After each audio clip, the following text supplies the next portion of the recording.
Well, back to the film festival. Yeah. So we go to the film festival and we get to see it, and I was sick the whole time. Oh yeah, that was.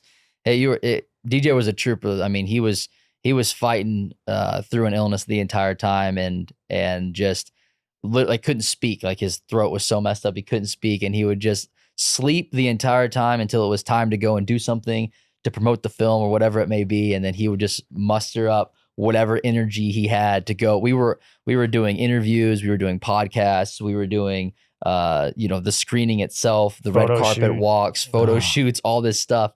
And he is sick as a dog, and just powered through, and didn't really get to. Yeah. I think you still enjoyed yourself. It was pretty surreal experience. But yeah, no, I mean that's it's what we worked so hard for to kind of get a little bit of validation for all your hard work.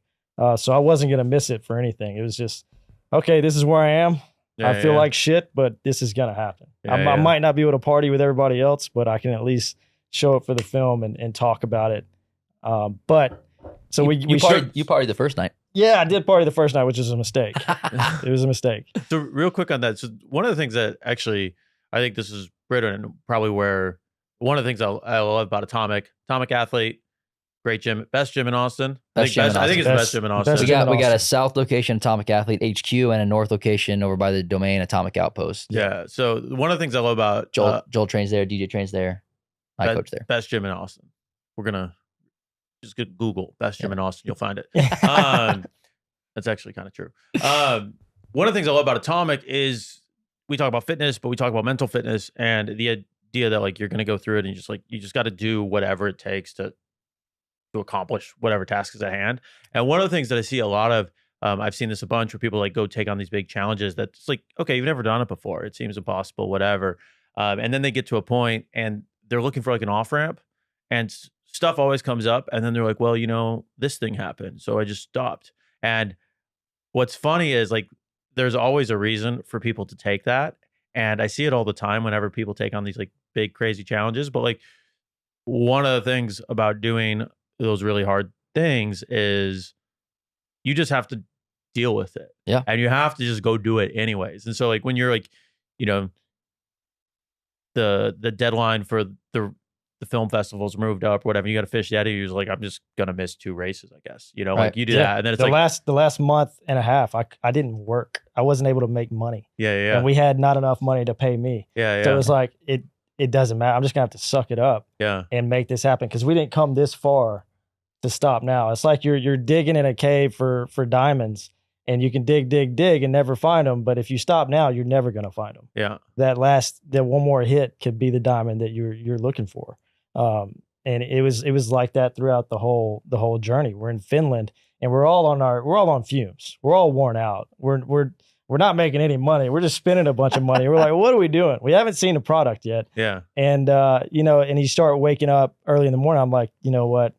I'm going to go outside and walk barefooted in the snow. And you're like, why? Why are you doing that to yourself when you should not do that to yourself? Yeah. Because I'm mentally preparing my brain for the worst. I'm going to go and I'm going to push these guys to do the same thing because not everything's going to go our way today, but we're going to find a way to get through it regardless. We've made it this far. Let's keep going. So it was like that through the making of the film. It was like that through post-production. And it continued with the film festival. I didn't want it to continue at the film festival. That was our time to celebrate, but DJ still had to keep powering and pushing through. Yeah. So it's been that way with our team. Yeah. The whole way. But I call it like a mental override, or like you just like it doesn't matter. Right. This is getting done like regardless. And everything I start like listing out the things that could go wrong and like everything bad that can happen to you. And if you just decide you're going to do it, then it's like you start organizing your mind to actually figure it out and finish it. Kobe Bryant had a saying where he was like, I've signed that contract with myself. I did it. It's done. I'm going to do this training program that I set out to do. If I have to wake up at 3 o'clock in the morning every day, because I signed that deal with myself, then I'm going to wake up at 3 o'clock in the morning every day. And that's just what we did. We signed that contract with ourselves and we're going to make this film no matter what.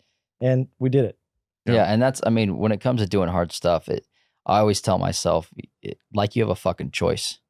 like whenever you have that little thing inside your head being like, oh, I don't want to do this hard workout, or I don't want to work this hard today, or I don't want to get into the ice bath, or I don't want to go outside in negative 10 degrees and walk around barefoot just to make myself mentally tougher. And as soon as you have that like little voice saying, don't do it, I just laugh. I laugh at the voice, and like, you have a fucking choice. Like you don't have an option. You're going to do it. Yeah. So no matter how much that inner monologue is telling you to bitch out. I call it challenge the devil. Yeah. Everybody's got that little demon, that little devil in your head saying you can't do it. You're not good enough. You don't deserve this. You're not going to make it. There's no way for you to get through this.